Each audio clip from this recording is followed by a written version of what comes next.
Abaya Hawa, Ishaya Hawasay, ang may likha ng ating buhay. Abaya Hawa. Bawa Kartawa, Abay Hawa. Bawa Kartawa, Abay Hawa. Kalhalal, Abay Hawa, Alhayam. Kalhalal, Abay Hawa, Alhayam. Basa, Masyaya, Kiyawasay. Basa, Masyaya, Kiyawasay. Basa, Mraw Kakadas. Basa, Mraw Kakadas. Elda, Oper, Maharlika, Philippines. Elda, Oper, Maharlika, Philippines. Tawada, Abay Hawa. Tawada, Abay Hawa. Yaman. Yaman. Bago tayo magsimula dito, babatiin natin ang mga kapwa Hebrew Israelite, yung matino, pati pasaway. Batiin natin.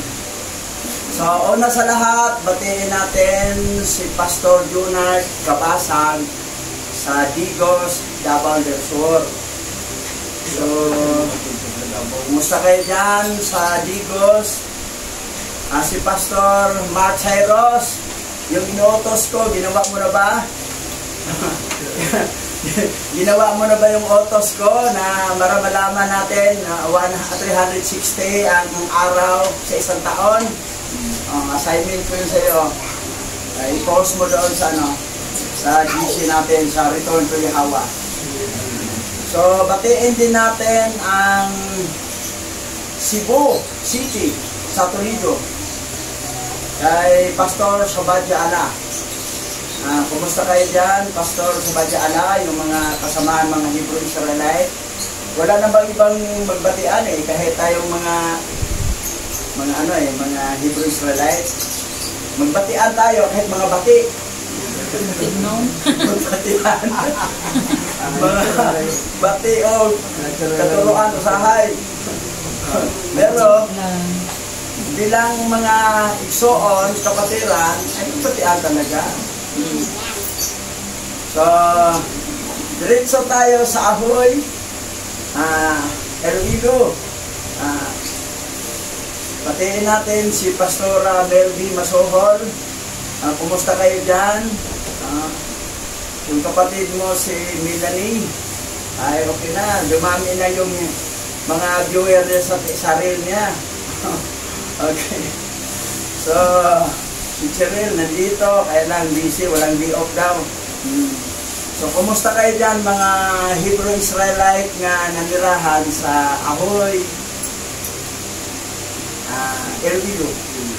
Diretso tayo sa Mindanao, kay Pastor Corazon Caselio. So, nakaraang Sabat, simula na sila ng Sabat worship, Saturday. Sinagot ang prayer ni Pastor Corazon. Wala na silang Sunday worship, kundi Saturday worship na yan ang pro Sabat. Dahil yung nilusob ng Assyrian Empire ng Israel ay tinapat sa araw ng Saturn. Awat ni Saturn, Saturday. Pati yung paglusob ng mga Roman Empire ng 70 AD. Kasi pag Sabat kasi, hindi makakalaw ang mga Hebrew Israelite kasi Sabat ipahinga. Tapos, nilusob sila, ginira sila. O, di nabulaga, natalo. Buhay sa mga kalaban Dito natin to itapat natin na sila ay nag-ayuno at nagpapahinga. Nag-Sabat sila, nag-reach. So, sa araw ng Saturn to, this is Saturday. Yan, kumusta kayo dyan, mga Hebrew Israelite dyan sa Lanao del Norte, malapit sa Kauswagan, sa Liangan East. Liangan East. Kumusta kayo dyan mga Hebrew Israelite, mga kapatiran? At diretso tayo sa Bukidnon. Yung bago nating kapanampalataya na Hebrew Israelite Remnant na si Pastor, si Bishop John Mark Iyo. Kumusta ka, Pastor? Bati na tayo? Bati na, hindi na maot. Maot ang bati kasi sa Bisaya, maot. Bati.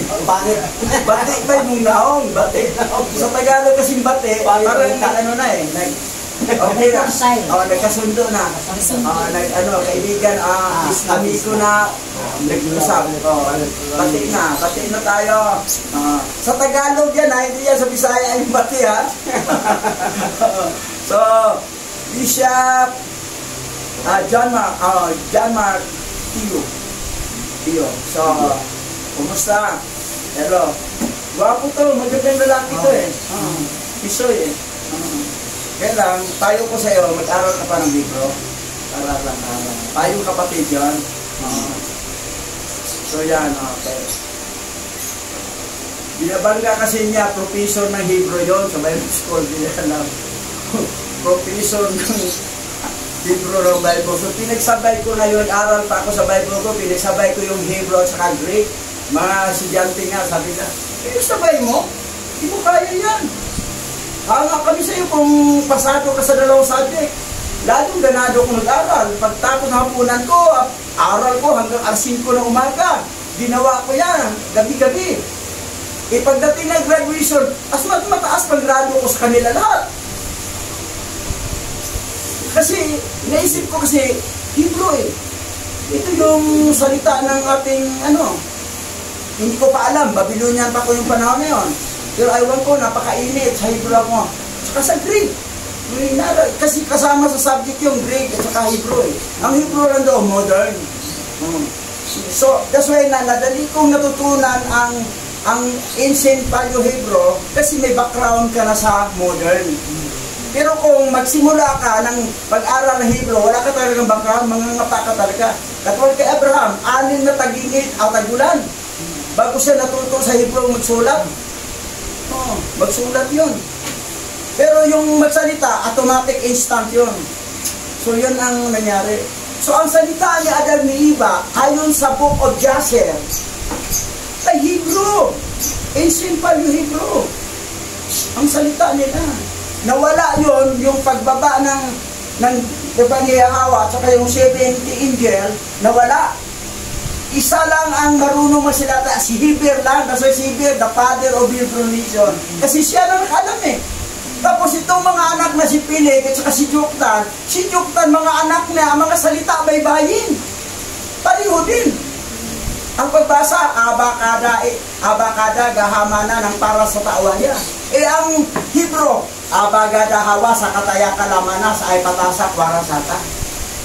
Yung ginawang modern, unang modern, alit, bichimid, dalit, hiwaw, singkit, itsukab, lamin, binusami, aypit, sarito, presentaw. Iginawang pangalawang modern, alit, bichimid, dalit, hibab, para papasok yung Jehovah. Tapos pinalitan ni Georgia Tresino ng J, naging Jehovah. Tapos pangatlong modern, alit, bichimid, dalit, hiyu, para maging Yahuwah. Tatlong beses nag-modern Hebrew. Unang Hebrew, lalabas, basahin mo, Yewa. Pero ang pag-interpret niya, Yahweh daw. Basahin mo, Yewa yan eh. Sigol, patak. Nauna ang sigol, patak. Ang sigol, ang patak A. O di Yewa. Dapat nauna ang patak, bagong sigol para maging Kasi may sigol, patak, kamit, kubot, surik. Ayan ang mga yung AIO. So yan. Siyempre, naging professor ako. Yung mga estudyante ko sa Hebrew, kasama na sa GC, na Pastor Tim, Pastor Ivy Boy, hindi na ito nakasali sa GC. Pagtulungan sana yung isang bishop. So yan. Yan na Bishop John Mark. So, part of yan. Ang akin lang concern kasi, ang late ancient Hebrew ay hindi yan modern. Ang modern mayroon ng likod sa baba o lubawel. Siyempre, nag-aral ako ng Hebrew sa Bible School. Pagkatapos naging professor ako sa Hebrew sa Bible School. Tapos, yun lang pinakita mo mga picture do sa Vatican na Hawa. Tama naman nilagay, hindi yung modern kasi walang tama yun. Pero, siyempre gagamit sila ng tama, kunwari. Pero wag mong bitangan na mali na agad kasi diyan tayo magkaroon ng translation sa Google Translation ang late ancient Hebrew, Aramaic. Pero sa Paleo Hebrew, wala, hindi matranslate ng Google Translator yun. Sinubukan ko. At saka, Old Testament lang ang Paleo Hebrew. Walang New Testament. Old lang. Tsaka hindi matranslate. Ikaw talaga maging translator. Hindi na Google Translator, kundi Bishop Boy Alima Translator na. Yung mga Paleo Hebrew hindi translate, ako na mismo nag-translate doon. Dahil hindi ma-translate ng Google Translator, wala silang program doon sa late insinito, tapos gagawin mong satanic daw yun. Lapastangan yun eh, pamumusog yan. Dawa, patawarin ka ni Abay Hawa. Hindi ka papaluin. Kasi, ano yun eh, diyan nga natin na bulgar ang ginawa ni Satanas eh, na pangliling lang. Bakit nalalaman natin sa Isaiah mayroong Lilith? Na yun pala ang first wife ni Adan. Si Lilith bago si Ada, si Eva. Dahil sa Hebrew na yan, na-translate natin sa sa late ancient Hebrew. So hindi natin pwede lakastanganin ang late ancient Hebrew. Dahil ang late ancient Hebrew, mayroong Old Testament, mayroong New. Doon natin nabibisto eh. Yan ang katotohanan. So, batin na rin tayo ha. Batin tayo, Bishop John Marcio. Palagpakan natin si Abay Hawa. Masyayang tawag ka. Dalawang biblis. Okay. Happy Sabbath sa inyo dyan sa Bukidnon. Yan. Okay, diretso na tayo dito. So, hanggang 50 chapter kasi ito eh. Nandito pa tayo sa 14-15. Malayo pa yung 15. Learn about the book of Jubilees. Chapter 14 and 15. Sa Tagalog, alamin ang tungkol sa aklat ng Jubileo, kabanata. Yung gagamit kayo ng Jubilee, yung Jubilee book na Ethiopian, huwag yung sa Catholic. Corrupted yun. Yung Ethiopian, kasi yun ang kasama sa Bible ng mga taga-Ethiopia eh. 120 books. Kasi kinumpel ko sa Jubilee ng the Lost Book ng Apocryphal. Iba, may kulang. Ito kumpleto. Kasi doon ka talaga, kahit sa Book of Enoch, yung Ethiopian talaga gamitin mo. Para hindi corrupted. Kasi yung mga Lost Book, corrupted pag doon ka sa Catholic galing. Kinuha mo. Kasi yung Catholic talaga sa kalukuhan eh.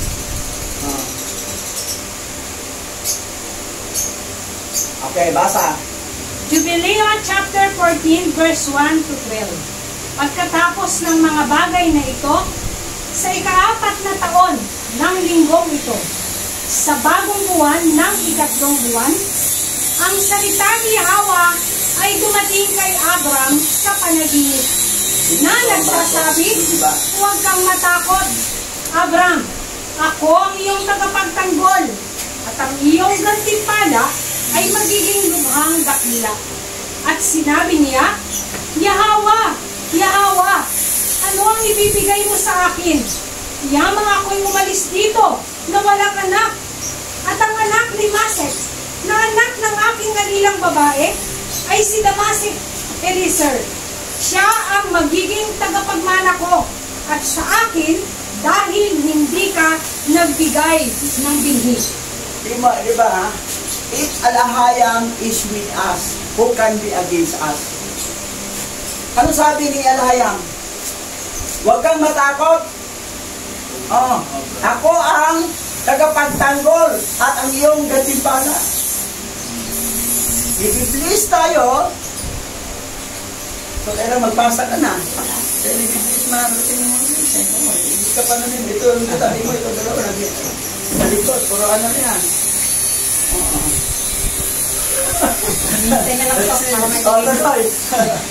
At sinabi niya sa kanya, ang taong iyon ay hindi magiging tagapagmana mo, kundi isa na lalabas sa iyong sariling mga bituka.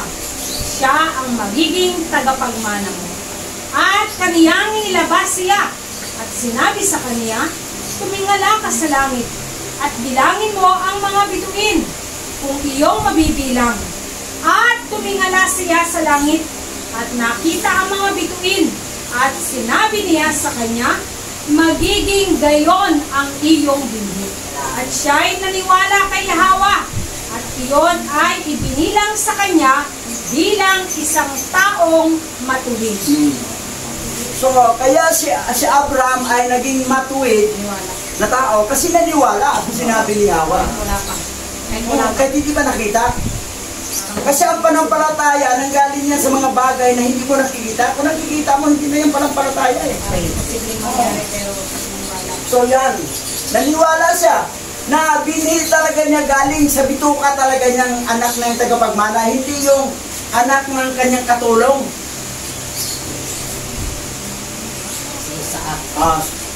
Dito tayo sa Genesis.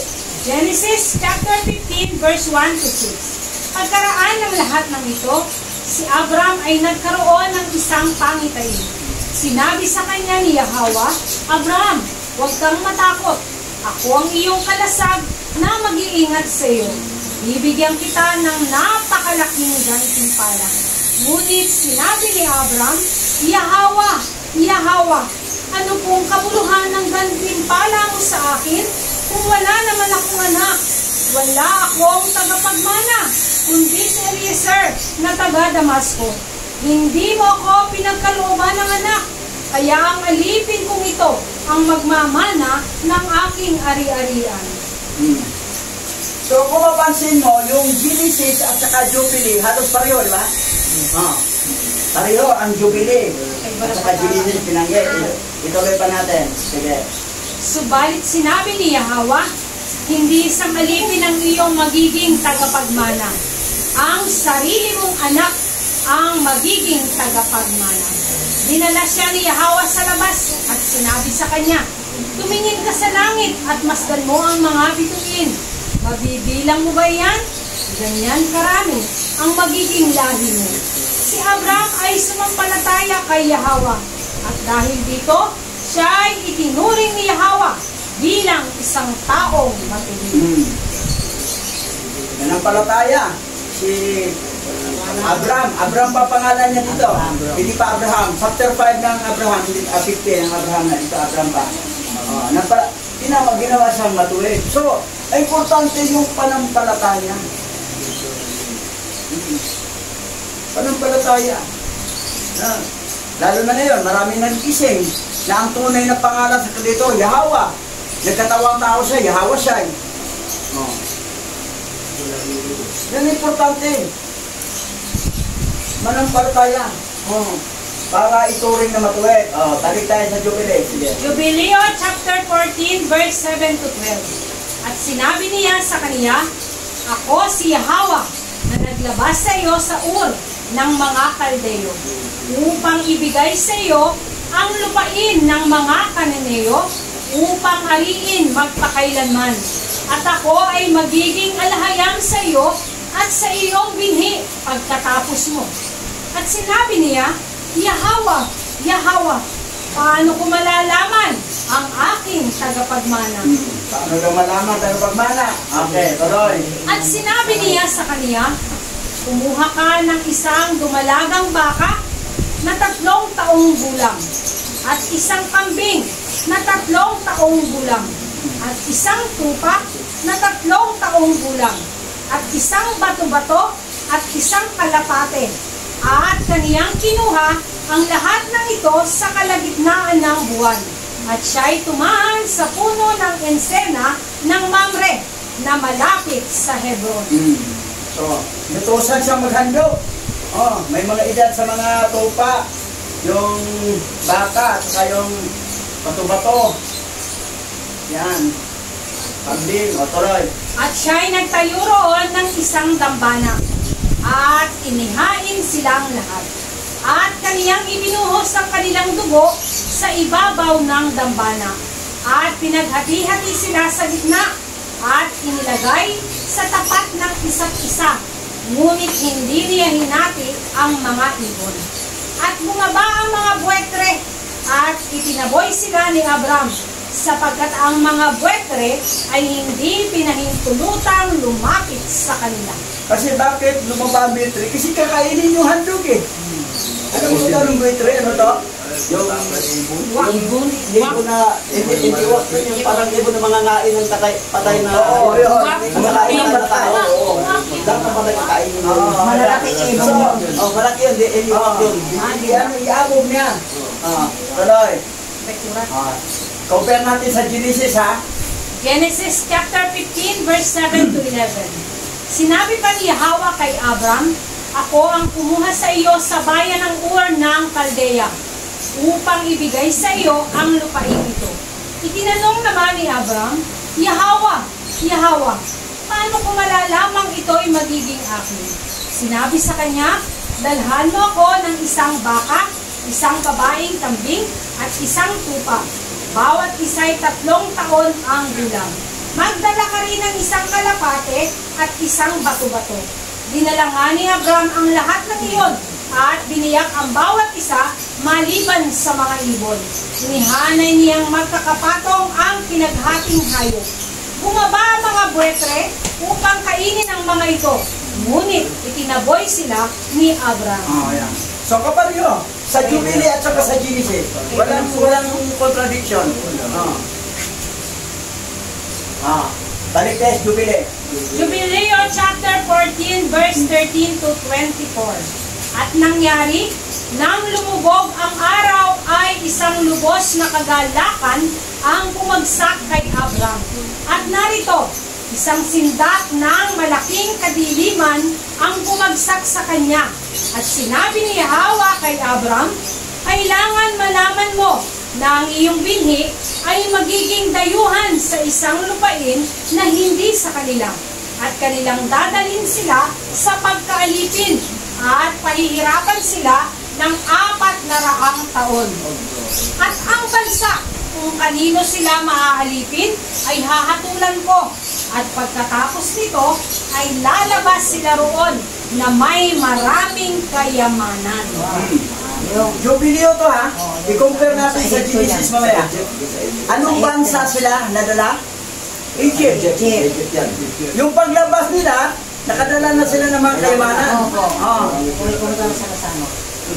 Pero mo, sinabi na ni Hawa kay Abraham, hindi pa napanganak si Isaac. At lalong wala pa si Jacob doon, na yun ang Israel. Na mga anak na 12 tribe Israel na naalipin. Yan layo pang panahon, di ba? Pero nakita ni Abraham, ni Hawa ang mangyayari na ang mga lahi mo ay maging alipin sila sa isang bansa at pahirapan sila. Bakit kasi? Pasaway kasi. Pag pasaway, may palo.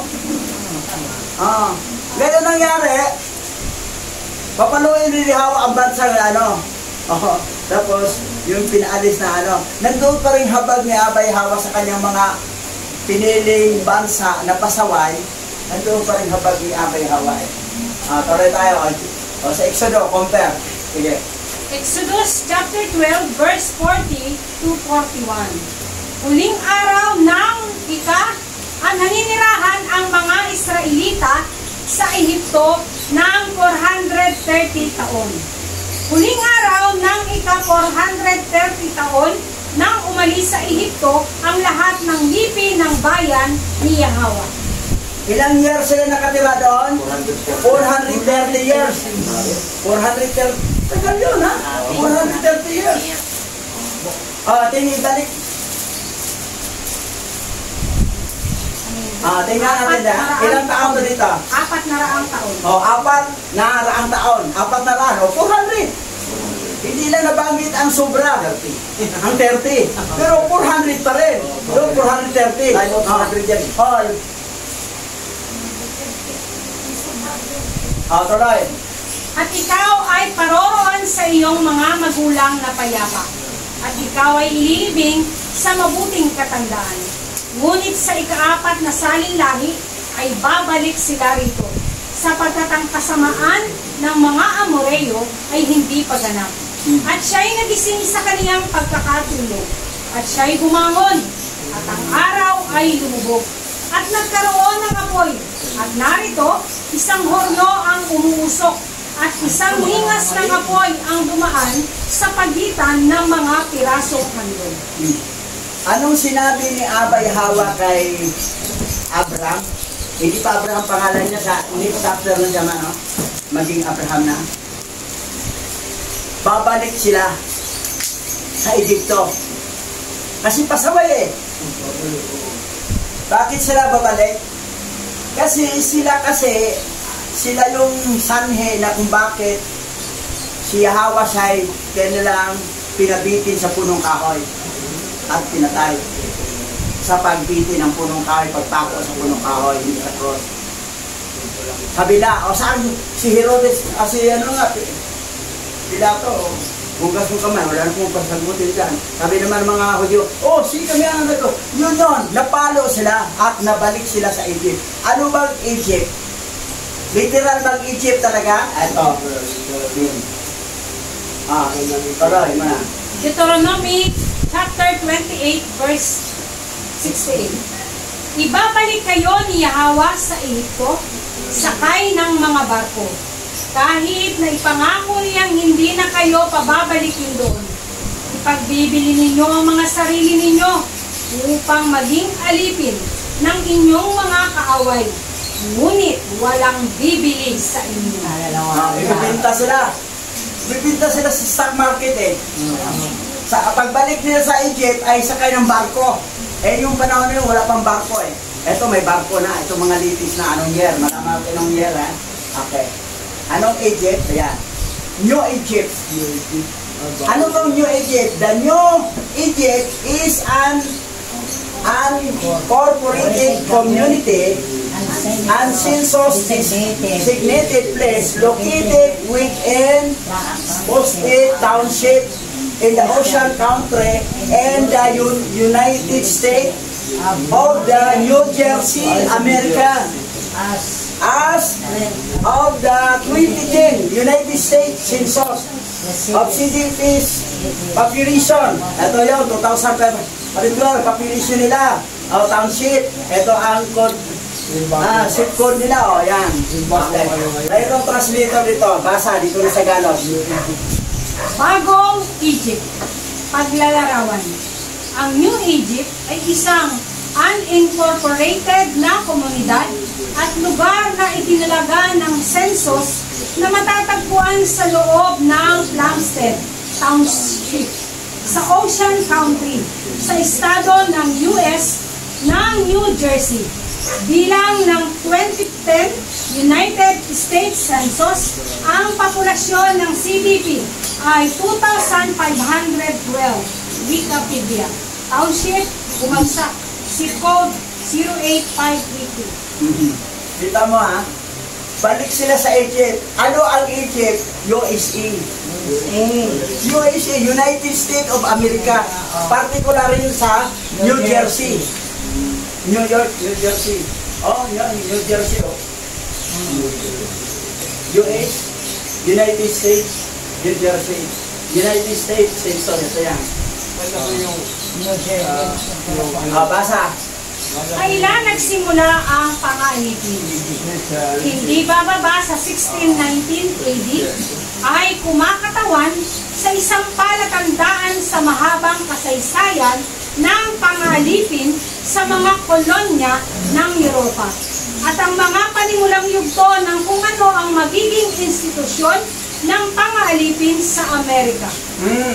Sa Amerika sila, pero ang nagdala sa kanila, ang mga taga-kolonya ng Europa. Yung si Queen Elizabeth I, ang namuno dito.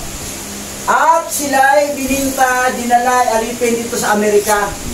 Ito ang New Egypt, na babalik sa Egypt. Kailan nangyari? 1619 AD. Nauna pa pumasok si Magellan dito sa Pilipinas. Kasi 1521. March 1500, Amyar 1621. The Philippines was discovered by Magellan. March 15, 1621. 1521. Ito 1619. Nauna pang nag-occupy dito ang mga Espanyol. Saka sila kinuha galing sa Africa at dinala sa USA. Na nabalik ang mga Hebrew Israelite particularly ang mga tribe of Judah, tribe of Levi, and tribe of Benjamin. Sila yung nagsama yung tatlo eh. Kasi noong 721 BC, nauna yung 10 tribe nagkalat sa buong 4 na sulok. Sila ang natira, nagpunta sa Africa at sila na rin binalik sa Egypt. Sa New Egypt, USA. Toroy, in Tagalog. Ano ang 3 punto ng transatlantic na kalakalan ng alipin?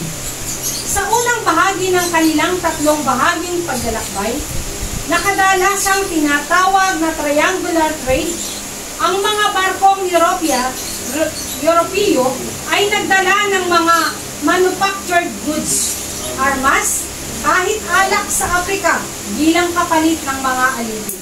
Sa pangalawa, dinala nila ang mga lalaki, babae at bata na Afrikano sa Amerika upang maglingkod bilang mga alipin. At ang pangatlo, sila ay iluluwas sa stock market. Yan ang nangyari. Balik sila sa Egypt. Literal bang Egypt? Hindi. Yung New Egypt, United States of America. Yung ating mga kapwa Hebrew-Israelite. Eh tayong Manasi, Niptali at Sibulo, nauna dito noong pa eh. Sila doon. Talagang inalipin sila. Ito ang nangyari, 15th century, transatlantic slave trade started. Yan, oh. Slave, located on ship, karga sila sa barko. Nakita sa Wikipedia Britannica.com. O yan. Ito yun sila, oh. Karga sila ng barko. Ngayon, anong pangalan ng barkong sinakyan nila na mapunta sila sa New Egypt? Ang pangalan, ito, Jesus. Jesus ang pangalan sa barko. How African were lured into the first slave ship, Jesus of Lubeck. Ito yun, barkong sinakyan nila para balik sila sa Egypt. Ang Egypt sa USA, galing sa Africa para malipin. Yung sinabi ni Hawa kay Abraham, yung lahi, mabalik pa rin sila uli sa Egypt. At ang Egypt, United States of America. Yan ang Egypt. Yung mga kayo, sila ni Michael Wildfield, Jeremiah Yesherala, Isaiah Yesherala. Kumusta kayo dyan? Nandyan kayo sa Egypt ngayon. Pero huwag na malala, malapit na, babalik siya. Si Mashayak Yawashay. Pagtipunin na tayo lahat. Double time kami dito sa silangan, mga ngaral. Yung mga ibong mandaraget, mga ngaral dito. At nagpuri sa Abay Hawa. Yan. Ito pa ang nagdalang barko. May gwardiya pa pag may tumakas. May gwardiya pa. O yan. Slave being burned of state. New York. Yan. At 1741 na.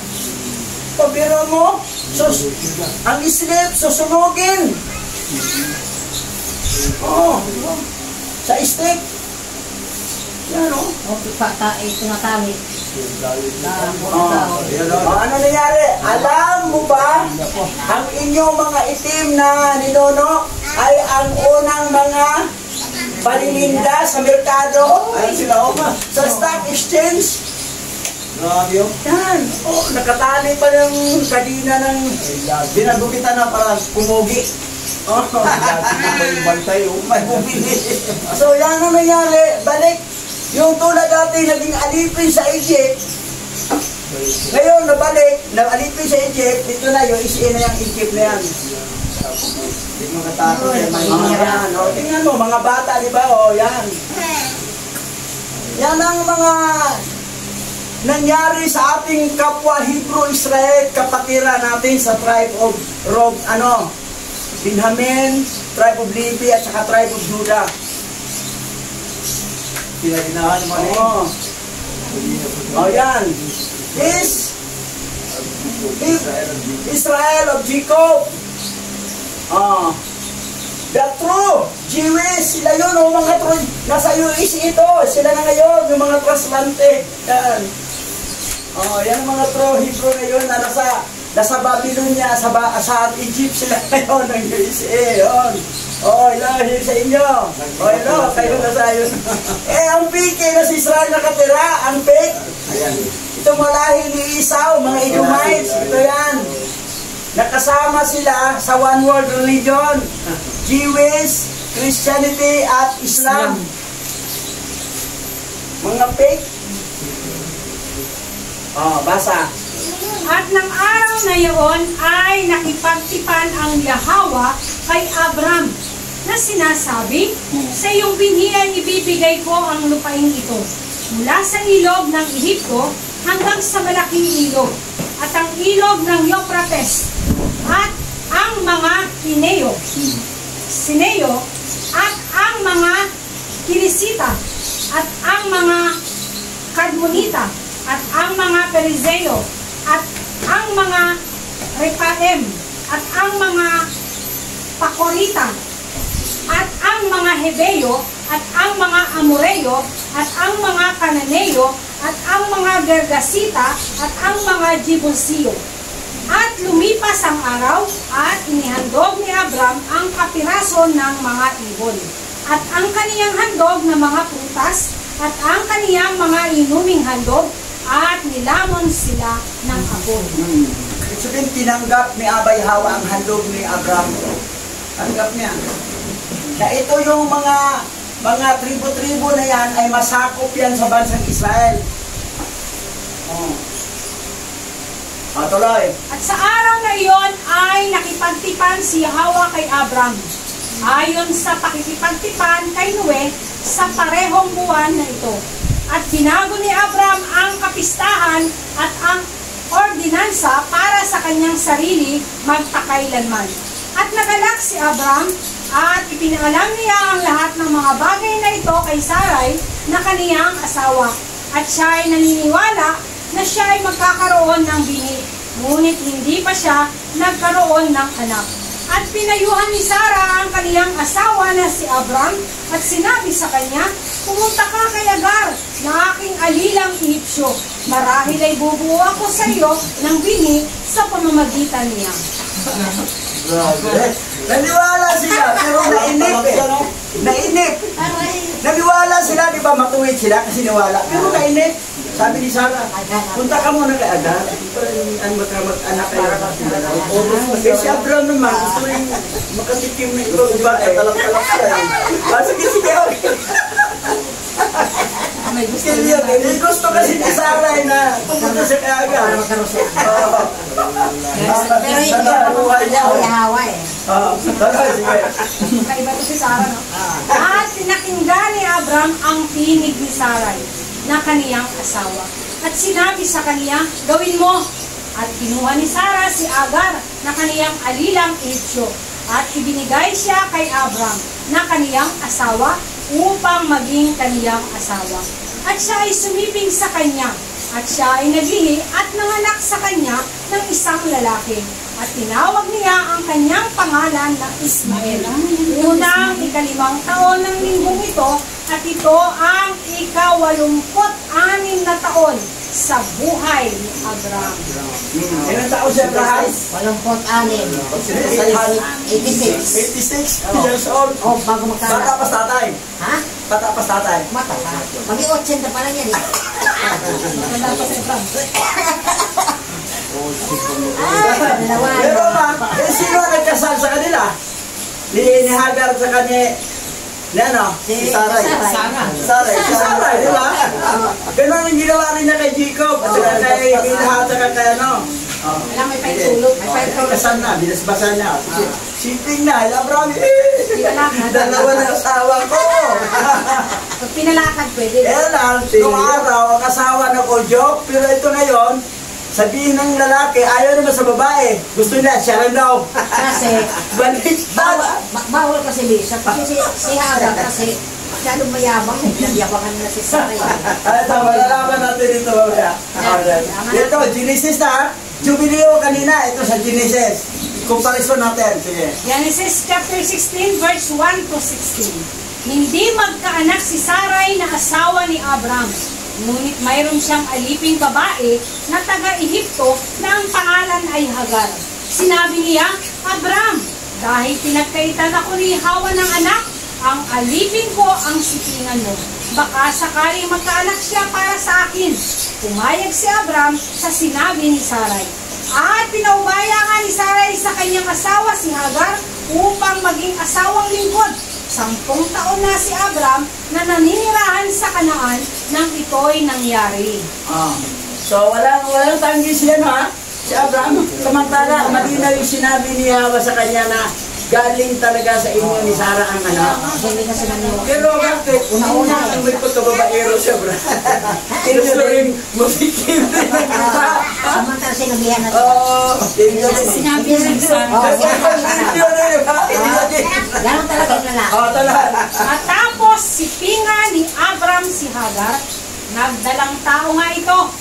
Subalit nagmalaki si Hagar at hinamak nito si Sarai. Dahil dito, sinabi ni Sarai kay Abram, ikaw ang dahilan ng paghamak ni Hagar sa akin.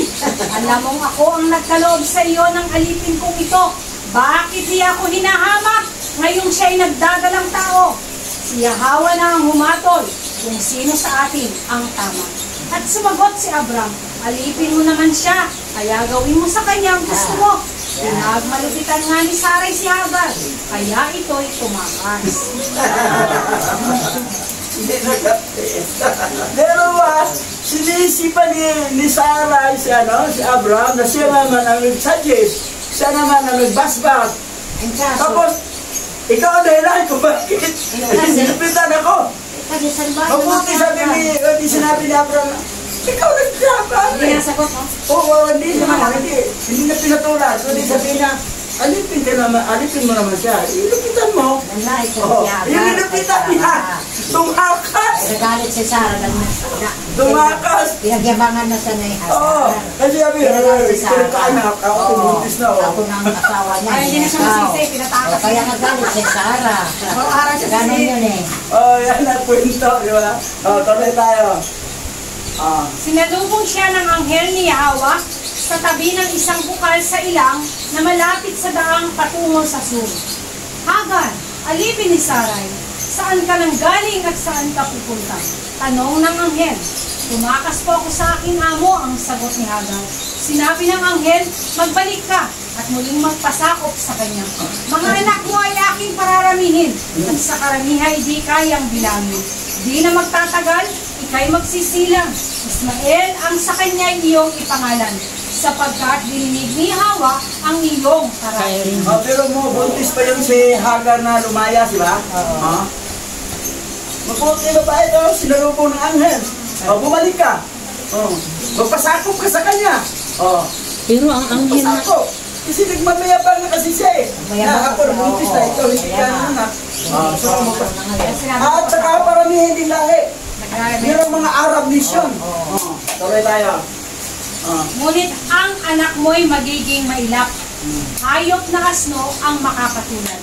Maraming kalaban, kaaway ng lahat, hindi makikisama sa mga kaanak. Kaya't nasabi ni Hagar sa sarili, talaga bang nakita ko rito ang alahayam na nakakakita sa akin at hanggang ngayon buhay pa rin ako? Kaya tinawag niya si Hawa ng ganito, ikaw ang alahayam na nakakakita. Kaya't ang balon sa pagitan ng Kades at Beri ay tinawag nilang balon ng alahayam na buhay at nakakakita sa akin. Nagsilang nga si Hagar ng isang anak na lalaki kay Abram at ito'y pinangalanan nitong Ismael. Nooy 86 na taon na si Abram. Tingnan mo yung karakteristik ng mga lahi ni Ismael, ha?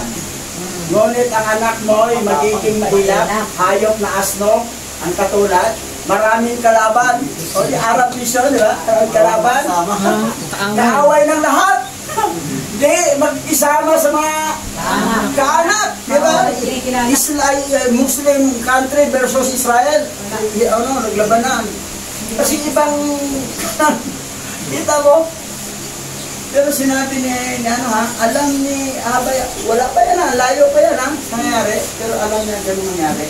Advance si Hawa, si Hawa. Alhayang siya, alam na niya ang beginning sa ending, alam na niya nangyari. Yung ending nga sa buhay natin, alam na niya eh. Pero hindi natin alam.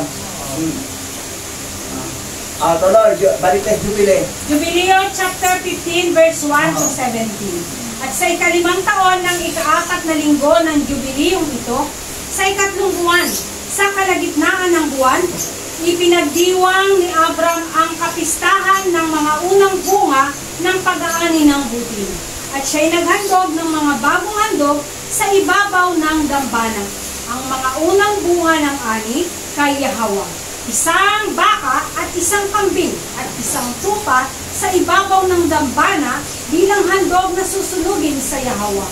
Ang kanilang mga handog na prutas at ang kanilang mga inuming handog ay inihandog niya sa ibabaw ng dambana na may kamangyan. Okay.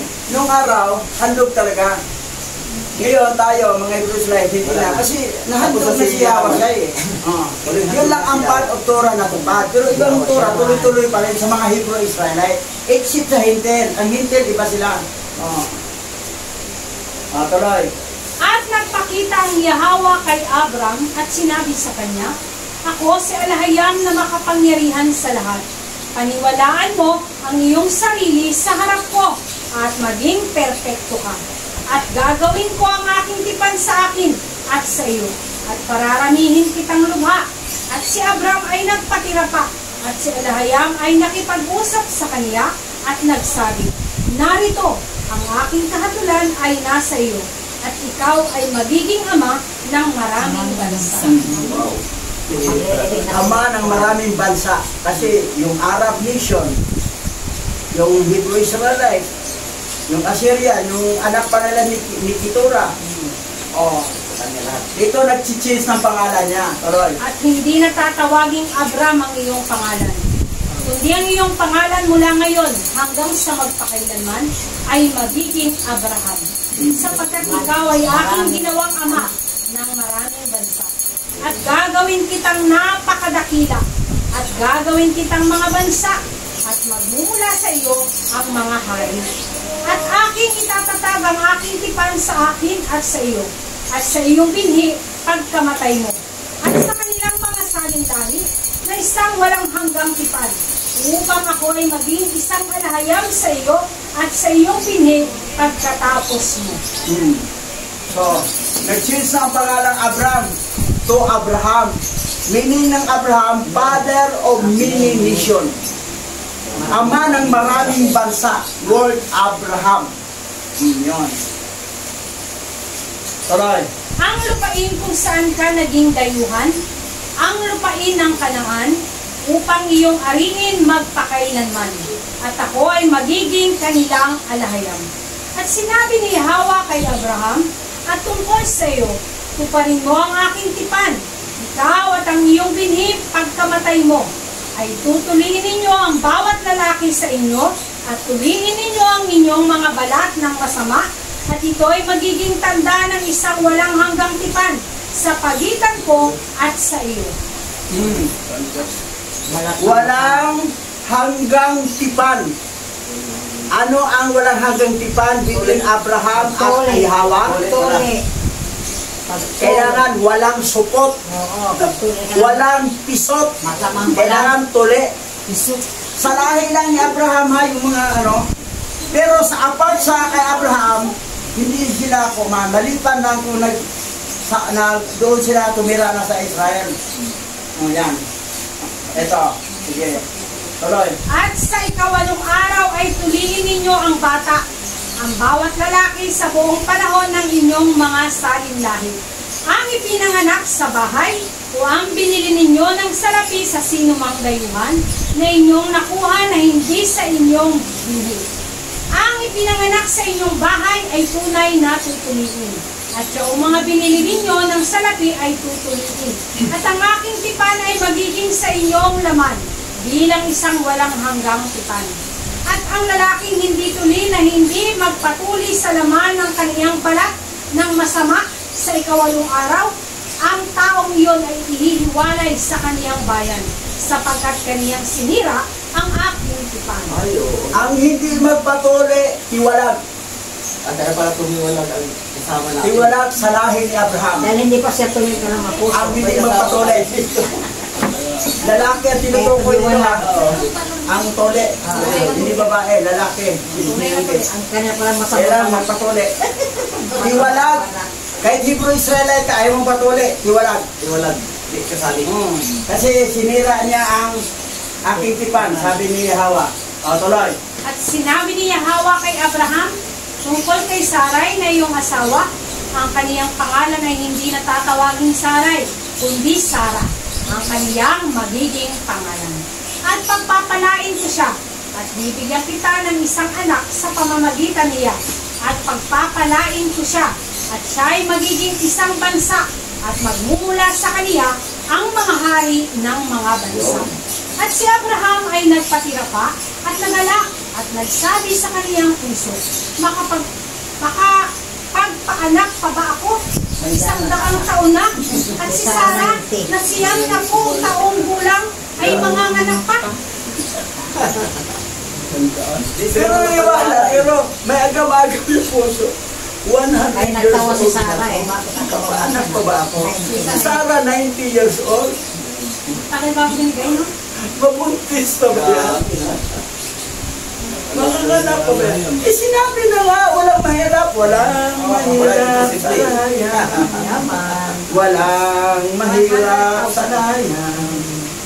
Lahat Ikaw posible. ang Yahweh na makapangyarihan. Walang mahirap sa alahayan. Walang mahirap talaga. Lahat gagawin. Kahit ano ka pa dyan. Eto, meron pa tumagal. Okay, tuloy tayo. O, dito tayo sa Jubileo chapter 15 verse 18 to 34. At sinabi ni Abraham kay Yahweh, O naway si Ismael ay mabuhay sa harap mo. At sinabi ni Yahweh, Oo. At si Sara naman ay manganganak sa iyo ng isang lalaki. At tatawagin mo ang kaniyang pangalan na Isaac.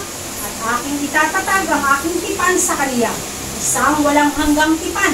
At para sa kaniyang binhi, pagkamatay niya. So, ang tipan na kay Isaac, hindi kay Ismael.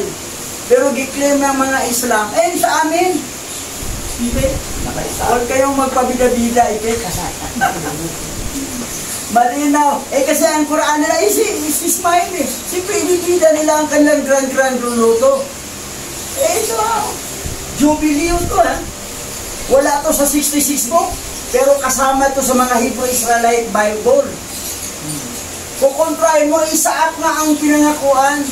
Saka yung anak, hindi yun si Ismael. Pero nadami rin lahi Ismael. O, tuloy. At tungkol kay Ismael naman, ay narinig kita. At narito, pagpapalain ko siya, at gagawin ko siyang dakila, at pararamihin siya ng labis. At siya ay magkakanak ng 12 prinsipe, at gagawin ko siyang isang dakilang bansa. Ngunit ang aking tipan ay aking itatatag kay Isaac, na ipanganganak sa iyo ni Sara sa mga araw na ito, sa susunod na taon. At siya'y tumigil sa pakikipag-usap sa kaniya. At ang alhayam ay umahon mula kay Abraham. Pagkasabi ni Abay Hawa doon, after 1 year, manganak na Sarah. Pero si Ismael, manganak siya, na magkaroon siya ng 12 na prinsipe. Oh, 12 prinsipe ang kanyang lahi. 12 prinsipe. Gagawin pa ng isang dakilang bansa.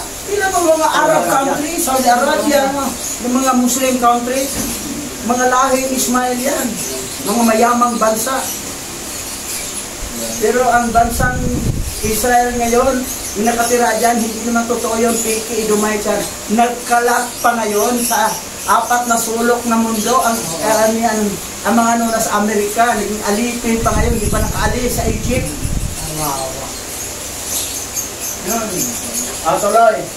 At ginawa ni Abraham ang ayon sa sinabi sa kanya ni Alayam.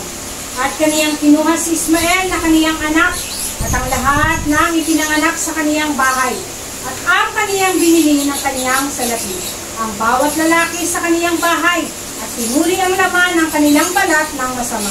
At sa araw din iyon ay tinuli si Abraham at ang lahat ng mga lalaki sa kaniyang sambayan. At ang lahat ng kaniyang binili ng salapi sa mga anak ng dayuhan ay tinuli na kasama nila.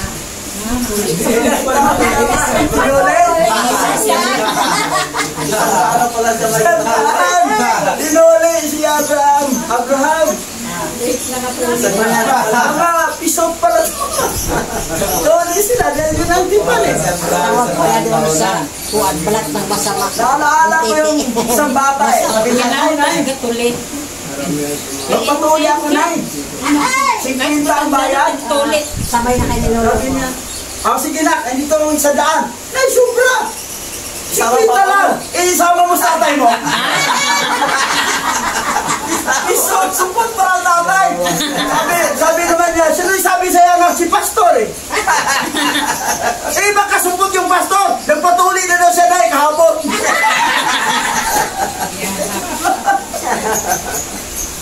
Sino ang pastor? Yung espiritu ng pastor.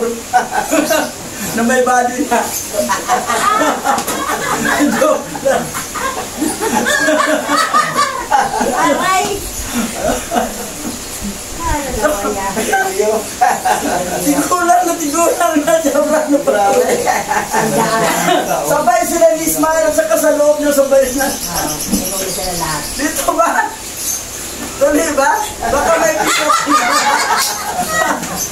Ayaw na doon sa YouTube channel. Baka may mga pisok pa dyan. Mga support. Patuloy na rin. Meron mga sa Facebook eh. Iyak na. Kahit matanda na. Ang kautusan nito ay sa lahat ng salinlahi magpakailanman. At walang pagtutuli bago ang 8 araw. Sapagkat ito ay isang walang hanggang tipan at nakasulat sa makalangit na mga tapyas. At bawat ipinanganak ng balat ng masama ay hindi itinuli sa 8 araw ay hindi mga anak ng tipan na ginawa ni Yahweh kay Abraham, kundi mga anak ng kapahamakan. At bukod pa rito, siya ay nakatadhana upang mawasak at patayin sa lupa at mabubunot sa lupa, sapagkat sinira niya ang tipan ni Yahweh na ating alaala. Delikado pala hindi magpatuloy. Papatayin. Ganun din pala. Sigurado ba na mga sambayan ninyo, mga tuloy na yan? Mga support na yan. Patuloy na sila lahat. Ang instruction niya, mula pinanganak ang bata, 8 araw. 8 days, tuloy na. Para hindi matakot. Kaya Ano kung pataas? kaya mga anak sa hospital, tinutuloy na Huwag na sa 7 days, sa 8 yan, sa Para 8. hindi matakot. Hanggang pataas. Wala pa si Tamo itong bata. Pero pag anak sa ospital, tuloy na mag-agad yan. Hindi lumagat. Automatic. Pag ipatuloy ng nanay. Sapagkat ang lahat ng mga anghel ng presensya at ang lahat ng mga anghel ng pagpapabanal ay nilikha ng gayon mula sa araw ng kanilang paglikha.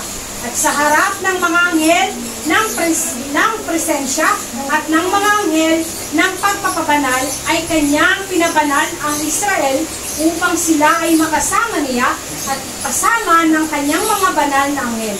At iyong utusan ang mga anak ng Israel at hayaan silang tuparin ang tanda ng tipang ito sa kanilang mga salinlahi bilang isang walang hanggang tipan at hindi sila mabubunot sa lupain.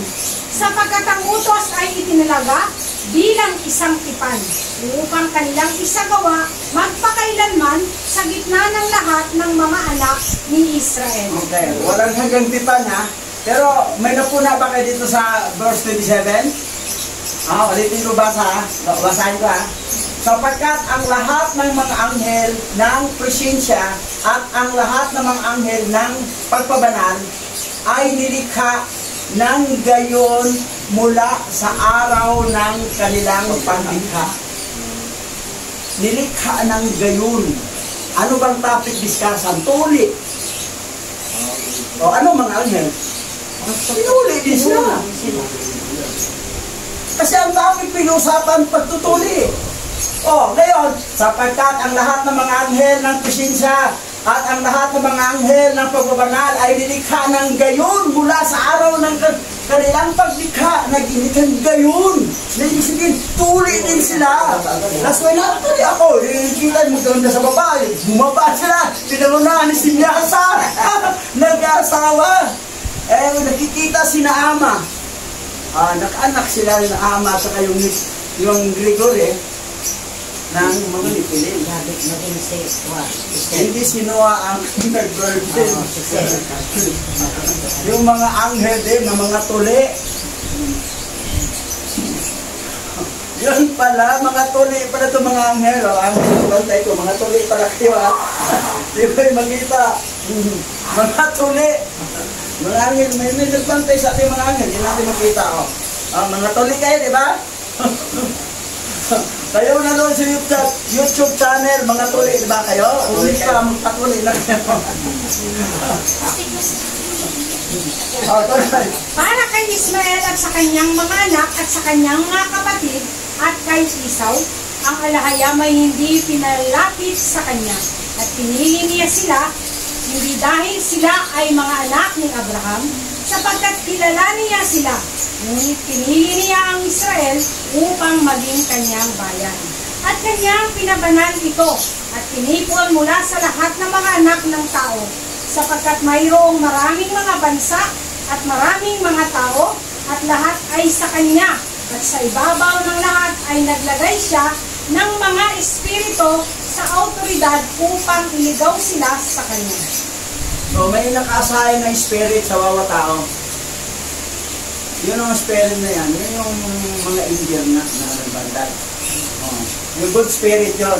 Tuloy.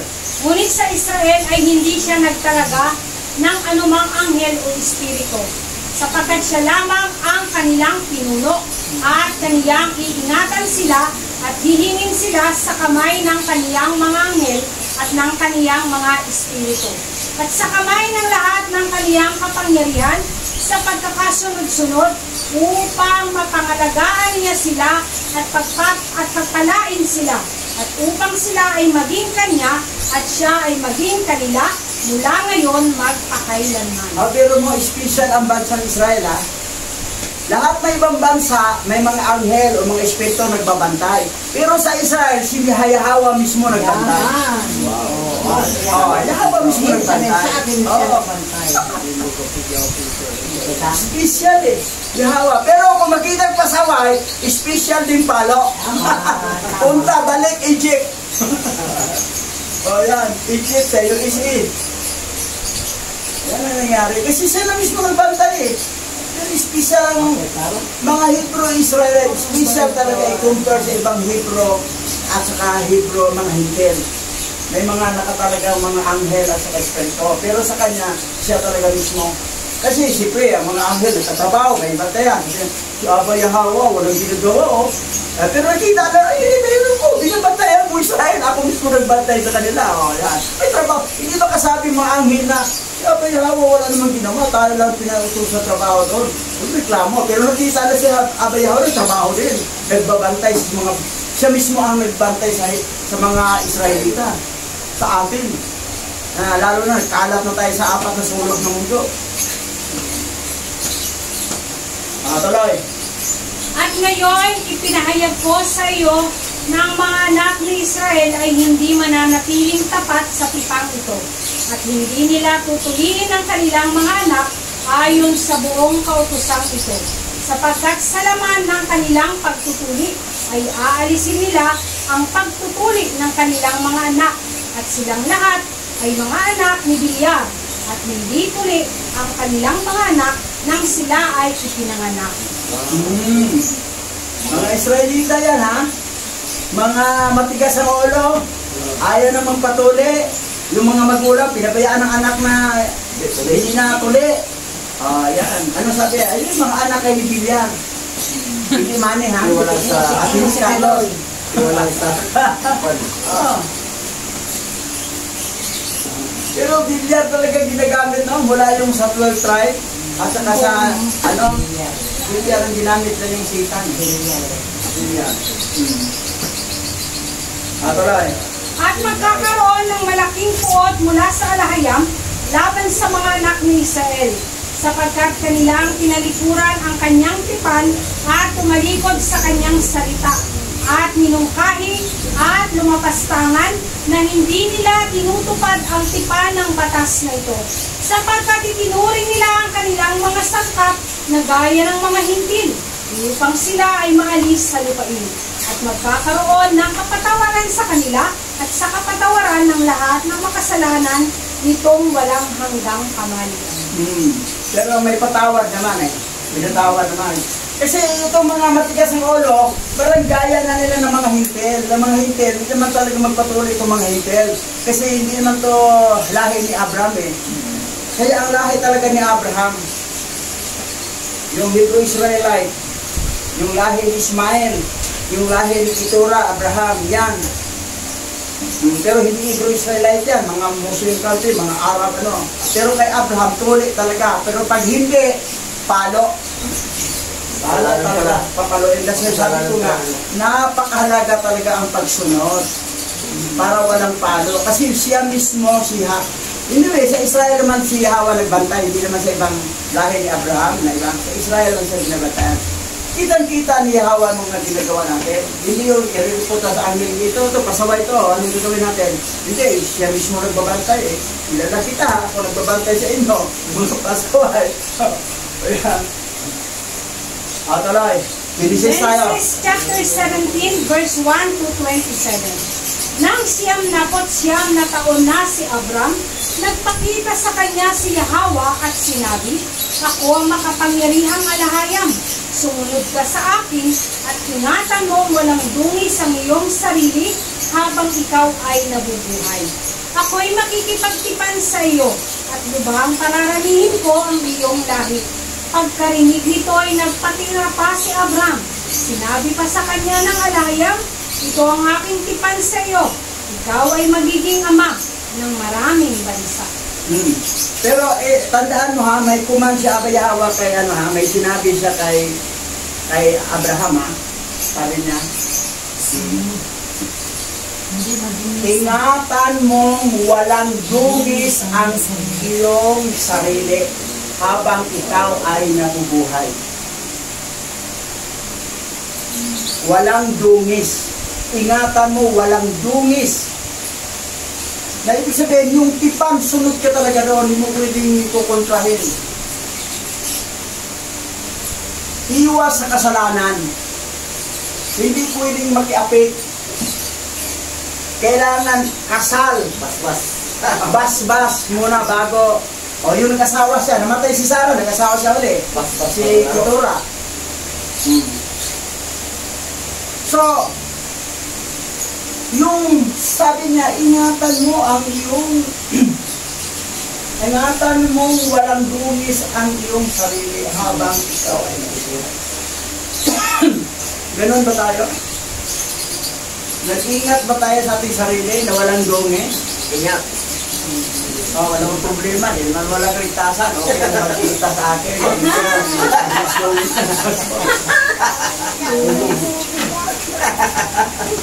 Kasi nivel no salvation naman. Masayang magkita. Pero okay lang magkita, masayang kami, marami naman.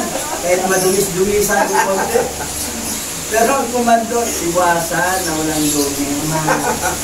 Habang ikaw ay Gawin tayo.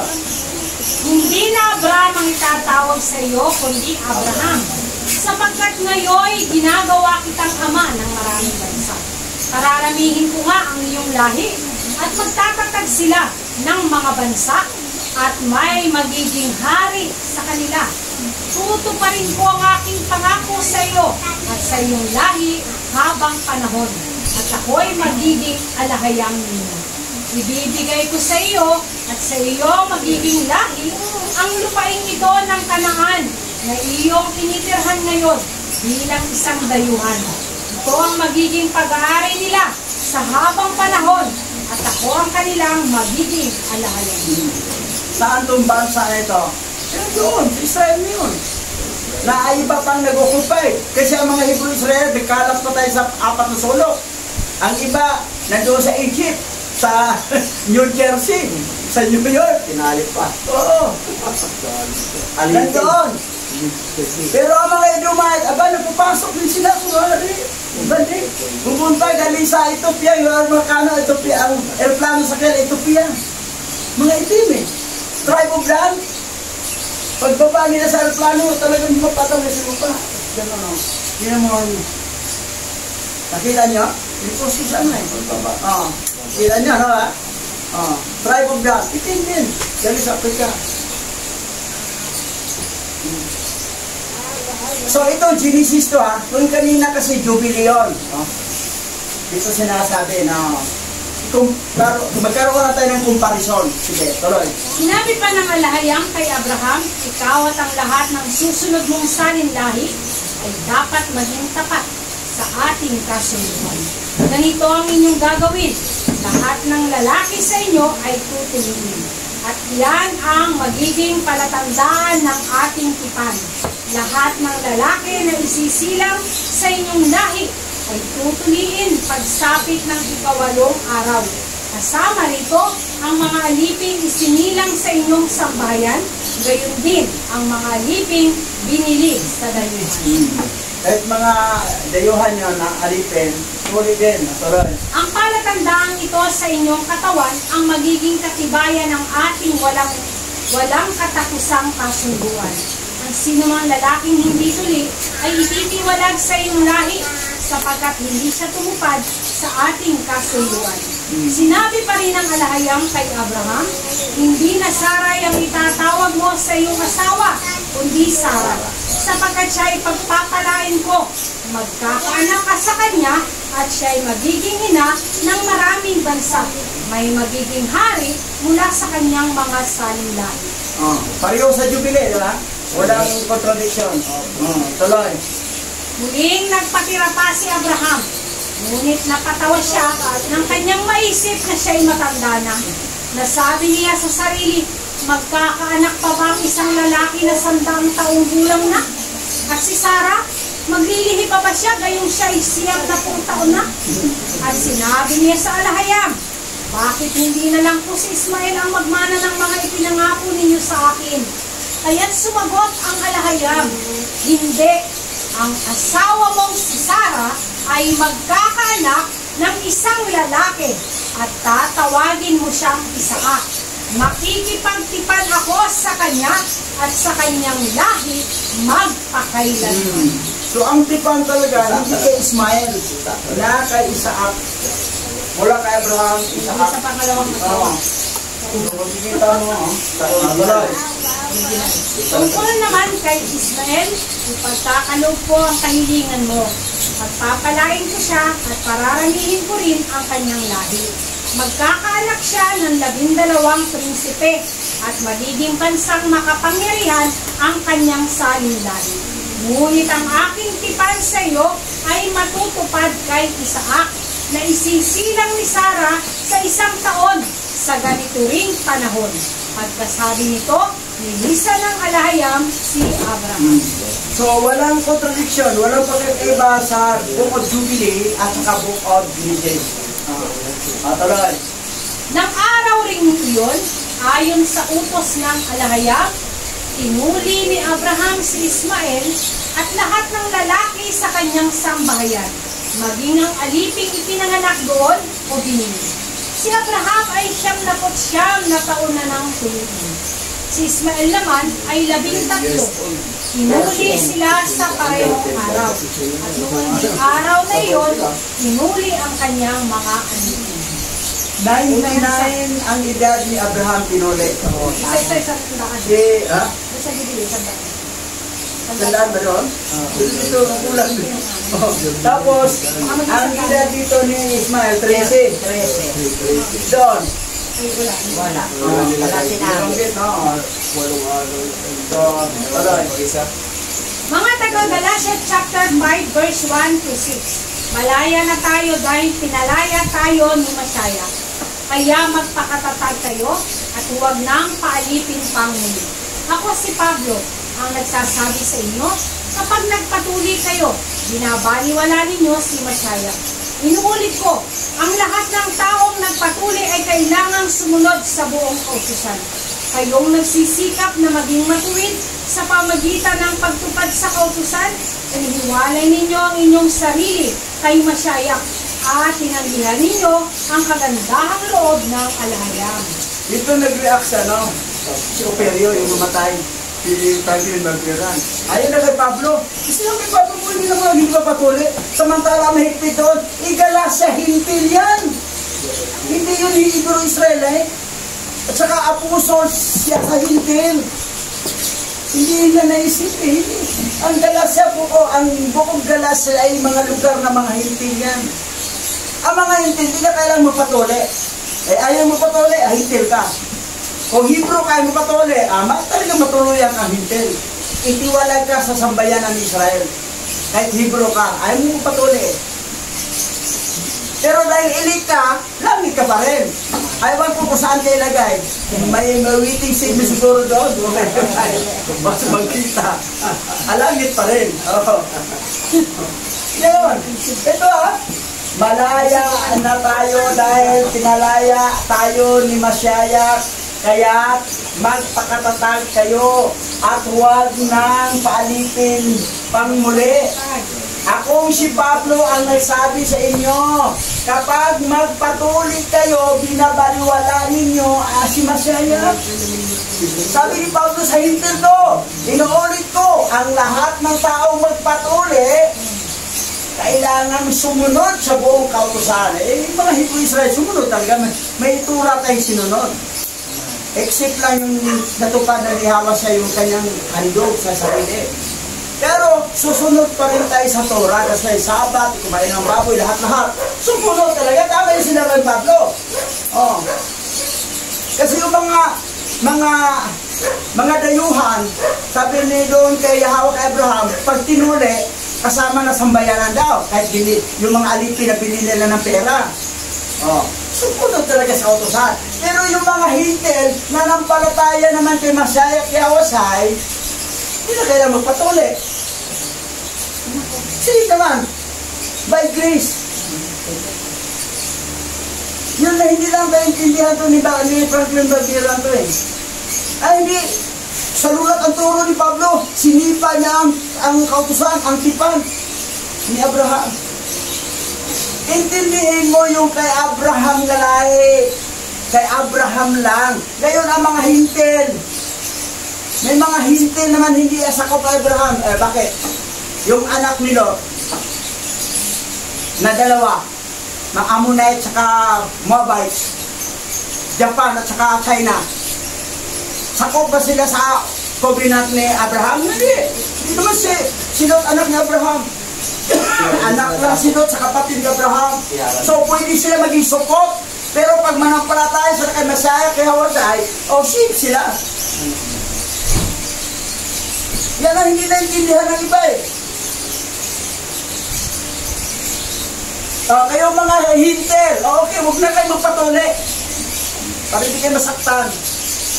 Pero kailangan tanggap niyo si Masyayak Yahweh na tagapalitan. Pero kung hindi, si Jesus kaya, Satanas, kuling angel yan, hayop yan, kabayo, baboy, butike, isda, debyatan, fallen angel. Ang tinutuko kasi yung panahon ni Pablo nangangaral sila, si Masyayak Yahweh sa pangaral. Ang salita, hindi pa yung corrupted Bible na. Kasi after 70 doon na naging corrupted. Pinangaral ng Pablo nasa mga 65 AD, 15, 6. So, 65. Tingnan natin ha. Tuloy. Ngunit kami umaasa na kami magiging matuwid sa pamagitan ng pananampalataya at ito'y sa kapangyarihan ng banal na Espiritu. Sa mga nakipag-isa na kay Masyayak Yahweh, hindi na mahalaga kung ang isang tao ay tuli o hindi. Ang mahalaga ay ang pananampalatayang nakikita sa mga gawaing udyok ng pag-ibig. Ang mahalaga yung panampalataya ng ating tagapaligtas na si Masyayak Yahweh. Tanggap mo ba? Tuli ka man o hindi? Pisot ka man o support o hindi tuli? Basta tanggap mo. Pero kung Hebrew Israelite ka, patuloy ka talaga. Sunod ka sa Torah, sa kautusan. except sa kautosan yung maghandog kasi ginawa na ni Masayat Yahweh. Pero lahat doon, sundin talaga yung Torah na yan. Pero kung hintil ka, ay hindi na kailangan sundin. Hindi ka na rin magpatuli. Pero ang kondisyon, nanampalataya ka kay Masayat Yahweh. Kaso lang, hindi kayo nanampalataya. Ang pinapanantayanan nyo, yung pulling angel, yung pike na Savior. Yan ang problema. Kasi panahon ni Pablo at pinangaral ng tunay na pangalan ni Masayat Yahweh pa. Ito ha. Basa. Mga Gawa chapter 13 verse 46 to 48. Ngunit buong tapang na sinabi ni na Pablo at Bernabe, sa inyo muna sana dapat ipahayag ang salita ng alahayam. Ngunit dahil tinatakwil ninyo ito, pinakatulan ninyo ang inyong sarili na kayo'y hindi karapat-dapat sa buhay na walang hanggan. Kaya't sa mga hintil na kami mangangaral. Ganito ang iniutos sa amin ni Yahweh. Nilagay kitang liwanag sa mga hintil upang maipangaral mo ang kaligtasan hanggang sa dulo ng daigdig. Nang marinig ng mga hintil ang mga salitang iyon, sila'y nagalak at nagpuri sa Yahweh dahil sa salita niya at sumampalatayang lahat ng hinirang para sa buhay na walang hanggan. Sino nanampalataya mga hintil? Mga hinirang, mga ilik. Kasi ang hindi ilik, hindi talaga maniniwala. Saan sila nagpuri? Kay God ba? Kay Lord ba? Sa Panginoon ba? Kay Yahweh ba? Kay Jehovah? Yahweh! Tininan ko to sa original. Lit-in sin Hebrew, Yahweh ang nakalagay. Sa gawa. So yan. Kasi itong mga panahon ito nangaral silang Bernabe at si Pablo ng Israel. Ang mga Jewish noong panahon na yan, particularly sa tribe of Levi, sa tribe of Benjamin, tribe of Judah, ito kasi tatlo yung kasi ang nag-scatter na sa iba-ibang apat na sulok na dahil sila ng tatlong naiwan kasi nandoon sila. Ayaw kasi sila ang nagpapatay. Nagpabitin sa punong kahoy o pinako sa punong kahoy si Masayat Yahweh. Na sabi ni Poncio Pilato, wala na pong sagutin niya, itubig muna, hindi wala pong sagutin si Molo. Yan ang nga, panahon na nangaral sila, ayaw na, ngunit buong tapang na sinabi ni na Pablo at Bernabe, sa inyo muna sana dapat ihayag ang salita ng alahayam. Ngunit dahil tinakwil ninyo ito, hinatulan ninyo yung sarili na kayo'y hindi karapat-dapat sa buhay na walang hanggan. Kaya sa mga hintil na kami nangangaral. Yung nangangaral sila sa Galacia, sa Colossia, sa lahat. Sabi na, hindi na kayo magpatuloy. Aslumas na ng parataya kay Masayat Yahweh. At ang pangalan ng tagapaglikha ay Yahweh. Hindi na kailangan magpatuloy kayo. Kung magpatuloy kayo, you are below to the Israelite, susunod kayo sa kautusan, sa Torah. Yan ang kondisyon. Wala namang mali sa tinuro ni Pablo nila ni Bernabe. Yung bang mali ba, di na nakaintindi? Di ba bawal yun? Kailangan tuliin? Bakit? Sabi ni Pablo, hindi na makatuli. Tingnan mo kinyong kinausap niya. Hebrew Israelite, lahi ba ni Abraham na kinausap ni Pablo? Hindi. Yan ang di na naisip. Yan. Ano sabi? Ganito ang inuutos sa amin ni Yahweh. Yahweh kaya sa lit-in sin Hebrew, Aramaic ito, Yahweh nakalagay. Inilagay kitang liwanag sa mga hintil upang may pangaral mo ang kaligtasan hanggang sa dulo ng daigdig. Nang narinig ng mga hintil ang mga salitang iyon, sila'y naggalak, ang mga hintil at nagpuri sa Yahweh dahil sa salita niya. At sumampalataya ang lahat ng hinirang para sa buhay na walang. Sinong sumampalataya? Ang mga hinirang, mga elect. Ngayon, yung hindi manampalataya, hindi ka elect. You are not belong to the seed of the woman. You are belong to the seed of the fallen angel. Yun. Na hindi naintindihan ang ibang mga pastor, mga bishop ng mga Babylonian. At may mga pastor pa na mga Masayanik. Bakit kontra ang turo ni Pablo sa mga Hebrew Israel? Tingnan mo kung sino kinausap ni Pablo. Mangangaral na sila sa mga Hintil na hindi naman tinanggap ng mga Hebrew Israelite. Sabi sa mga Hintil na kami mangaral. At utos ni Yahwa. Sabi nito. Tanda ba yun? Ganito ang utos sa amin ni Yahwa. Ilagay kitang liwanag sa mga Hintil upang ipangaral mo ang kaligtasan hanggang sa dulo ng daigdig. Kasi nanampalataya mga Hintil eh. Hindi ang problema mga Hintil ngayon. Nakatuon na sa 60. Ilan pa yung nakalagay dito. Hindi naman Yahwa sa'yo. May nag-comment pa sa reel mo. Kaibigan ko si Pastor Romel Borja. Kasama ko sa albugang anak yun. Oo, tama. Niwala ko yung Hebrew tinuro mo. Sa Hebrew. Pero sa English, Jesus naman eh. Sabi ko, hindi Jesus sa English. Joshua. Joshua naman sa Tagalog. Sinagod siya doon. Akala nila ang English ng Yahwa siya ay Jesus. No. Joshua. Tingnan mo sa Hebrew Bible, ang Joshua. Yahwa siya yung nakalagay doon eh. Pero ang Yahwa, walang English sa Tagalog doon. Yahwa pa rin, anong balik ka rin. Hindi talaga ma-change sa pangalan. Pero ang Yahwa siya sa English, Joshua. Yan. Kayo nanonood sa YouTube channel. Kung kayo'y elect before the foundation of the world, tanggap ninyo si Mashiach Yahwa siya ang tunay Misaya na tagapagligtas natin. Pero dahil sa 66 book, nalinglang ang sangkatauhan, kasama ka sa nalinglang, sorry for you. Sorry for you. Dahil yung panahon ni Pablo, tininan ko to, kinuha ko to galing sa original Hebrew, ay ito talaga nakalagay, Yahwa. At ang Savior ay Yahwa Shai. O yan, tawid na tayo.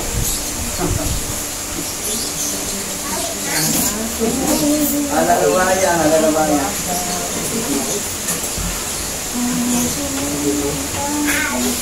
Hebrew Israelite, kailangan pag-uli. Mga lahat, ganyan din ni Hebrew Israelite, sa lahat ni Abraham.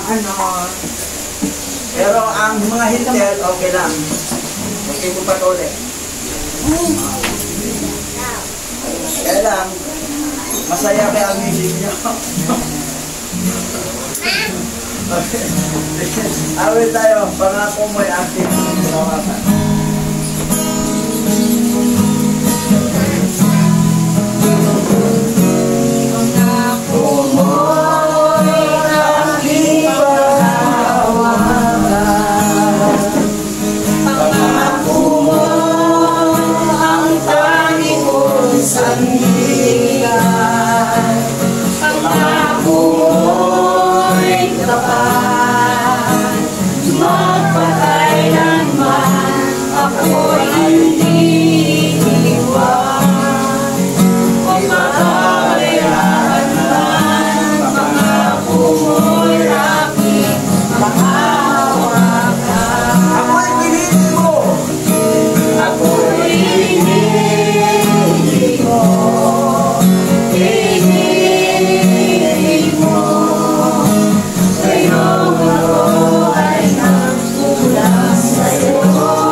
We glorify you, Abba Yahweh. I will give you honor, glory, and praises na nararapat lamang sa iyo bilang aming alahayang. Sa lahat ng mga kapahayagan mo today, na ikaw ay ang nag-iisang alahayang sa lahat ng iyong mga tipan at pangako sa aming mga ninuno. Una kay Abraham na ginawa mong father of many nations, at sa aming mga lahi na ngayon ay aming kinabibilangan, sa lahat ng pagtutulik at sa lahat ng nais mong gawin namin in behalf sa iyong pangako at ng iyong tipan bilang tanda ng iyong matapat na pangungusap at salita na hindi magbabago sa lahat ng iyong mga piniling salintahing Abraham. Abba Yahweh, muli po ang bansa na aming kinaroroonan at ang buong lahi ng anak ni Israel na nagkalat sa apat na sulok ng daigdig, kabilang ang mga hintil na ilik at ang mga lahing hindi ninyo pinili ayon sa pangako. Abba Yahweh, nakikipagmatigasan sila sa invented na Savior at nakikipagmatigasan sila sa mga pangalang inilatag, inilagay sa corrupted Bible. Abba Yahweh, alam po ninyo ang digmaang nagaganap sa teorya at iba't ibang klase ng paniniwala na ngayon ay yumuyurap sa iyong pangalan at tumatalikod at kailanman sa buhay nila.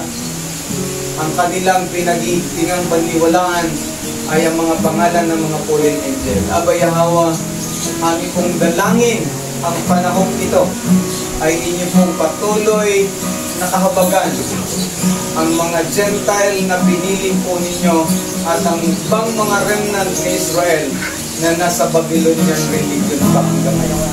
Abba Yahweh, aming itinataas sa iyo ang aming kanya-kanyang sambahayan at ang bawat pamilya na aming kinabibilangan at sa bawat tribo na aming pinagmulan, Luzon, Visayas, and Mindanao, at bawat isa sa amin ay naniniwala sa pangalan ng Abba Yahweh, ang tunay na alahayang ni Abraham, na siyang aming alahayang sa panahon ito, na siyang tunay na pangalang banal, ang Hebreo at takilang makapangyarihang tagumpay. O Mashiach Yahweh, ikaw na siyang nabitin sa punong kahoy upang gampanan ang iyong tipan sa pamamagitan ni Adan, na ang iyong dugo at kamatayan ang magiging kabayaran ng saling-lahi ng anak ng tao. Abba Yahweh, ang lahat ng mga tao na makaririnig sa ating ipinangangarap, inyong patnubayan sila at gabayan ang inyong banal na raw na katas upang tanggapin ang kaunuan at buksan ang kanilang puso upang ikaw ay mahalin at sampagin. Abba Yahweh, maging ang mga tao sa paligid ng tahanan ito, naririnig nila hindi lamang sa lugar na ito at sa likod, kundi maging sa labasan. Abba Yahweh, hinihingi po namin kung may mga iling sa kanila, inyong payagan ang puso at isip nilang manampalataya at sumumpa sa iyo. Ikaw ang malakila, ikaw ang mayroong pangalang may tataas sa lugar na ito. Purihin ka sa pangalan ni Mashiach Yahweh.